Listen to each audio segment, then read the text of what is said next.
23 November স্মৃতি মন্দানা এবং পলাশ মুচ্ছালের বিয়ে হওয়ার কথা ছিল। ডিওয়াই পাটিল স্টেডিয়ামে স্মৃতিকে আংটি দিয়ে প্রপোজ করেন পলাশ, যে ভিডিও সকলের মন জয় করে। বিয়ের আগে সঙ্গীত অনুষ্ঠানও হয়ে যায়। এই সব কিছুর পর কিন্তু হঠাৎ করেই পরিবারের পক্ষ থেকে একটা বিবৃতি দিয়ে জানানো হয় জরুরি অবস্থার কারণে বিয়ে অনির্দিষ্টকালের জন্য স্থগিত করা হচ্ছে। এর থেকেই জল্পনা দানা বাঁধতে শুরু করে। ঠিক কী কারণে বিবাহ স্থগিত হলো তা নিয়ে আলোচনার মধ্যেই একটা ইনস্টাগ্রাম চ্যাটের স্ক্রিনশট ভাইরাল হয়। চ্যাটের স্ক্রিনশট প্রকাশ্যে আসা মাত্রই দাবি করা হচ্ছে স্মৃতির সঙ্গে চিট বা প্রতারণা করেছে পলাশ।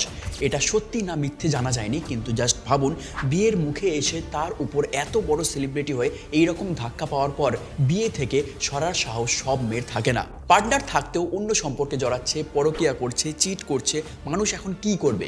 প্রেম, ভালোবাসা, সম্পর্ক এগুলো থেকে বিশ্বাস তুলে নেবে, নাকি মুভ অন করে নতুনভাবে জীবন শুরু করবে, এটা প্রার্থনা করে যে এসব যেন আর না ঘটে। এত গেম থাকতেই মন আবেগ নিয়েই খেলতে বেশি ভালোবাসে মানুষ।